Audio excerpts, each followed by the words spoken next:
can check out his channel on YouTube at American Cholo. Ladies and gentlemen, Gil, how are you, man? What's going on, man? Dusty, honor to be here with you, man. Talk to me. What made you start the American Cholo YouTube channel and brand? Actually, it wasn't a thought of being a brand or a channel. What happened to me was about 2 years ago in January or February, right? I ended up getting my door kicked into my house. I ended up getting pulled over. Cops stole my phone. They did all kind of stuff, and then about 4 or 5 months before that, I was getting my phone tapped. So after that happened, it kind of jolted something in me, brother. They thought because I still live in my neighborhood, because I still speak to a lot of my homies, because obviously I live maybe, I don't know, 4 blocks from my hood, homie. Okay. And they see me living. I got a nice home, nice cars. You know, I'm not talking about extravagant BMWs, nothing. No, I'm living the middle class American dream life, let's say. Yeah. So these guys thought that I was running some type of either drug ring or having guys do robberies and stuff like that.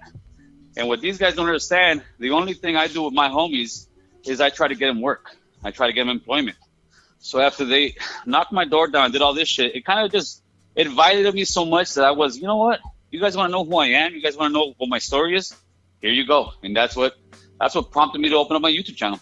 One of the videos specifically that caught my attention was your video on YG's song, Go Loco, and BlueFace's song, Carne Asada. Okay. First of all, I think those songs are trash as hell, off top, personally. Right. But you just like those songs for another reason, and explain to everyone why you made that particular video.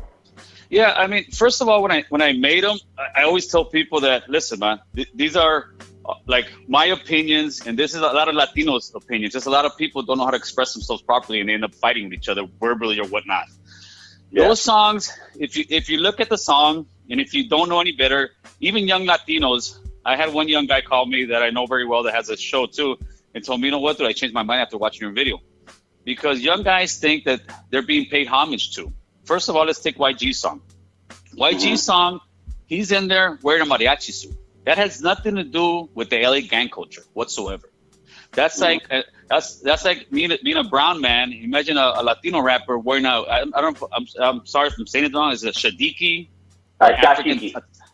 A dashiki, African attire, and instead of saying Maria Maria, I'm talking about Shaniqua Shaniqua. Wait a minute. Black people would be pissed. Yeah, brother. So I'm like, wait a minute. And see, but they don't see that, and it's unfortunate. But sometimes, it takes somebody to tell them, hey guys, there's something wrong here. You guys are not fucking being respectful to our culture.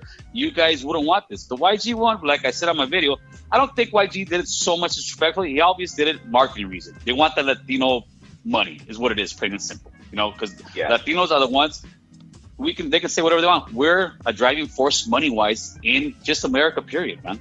But we're not using it.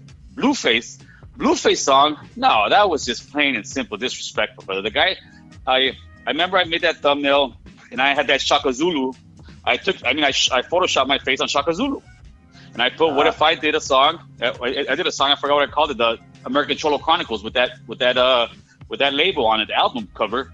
And I called it, and I called some disrespectful shit. I showed it to my wife. She's like, man, you got to get out of this quarantine, man. You're bored. I said, no. You need to listen to the song. Yeah. I put it on for her. Her mouth opened like, what the hell is that? Mm-hmm. The song, as you can hear, the song starts with horchata, carne asada. I mean, there's nothing lyrical to it. There's nothing even remotely any kind of talent. That's like saying chicken, watermelon. Yeah, brother. Yeah. Imagine if we came out with that. Now imagine if a white person, Eminem, came out with some shit like that. Yeah, no, you'll be gone. You're gonna be boycotted. You're gonna be off the circuit. But the problem is that too many Latinos don't make noise because we've been so programmed to be like, dude, stop crying. Dude, don't do this. No. No, it's not crying, brother. It's us telling us, hey, dude, this is wrong. Because if not, the next song's gonna be Beaner, mojado, wetback. Why? Because we're not saying anything. We're not standing up for ourselves, and that's why I make those videos, brother. And if you saw at the beginning of the BlueFace one I did, what did I put out there? And I saw African Americans. Listen, the great part about my channel that I like, we have adult-like conversation. We don't sit here and disrespect each other and talk all kind of nonsense and just call each other racial names, because then you're not communicating with each other. So I did feel, though, in the comment section that some African Americans got offended, and I was like, good, you're supposed to get offended by seeing blackface, because I put that blackface on there with the Carne Asada song. That's what he's portraying by doing stuff like that. That's what YG's portraying by doing it. They're doing blackface, but now they're doing brownface because they think they're paying homage to us, that they're showing love to the raza. They're not showing love to the raza. They're just trying to make money off us, brother. And I think that's wrong.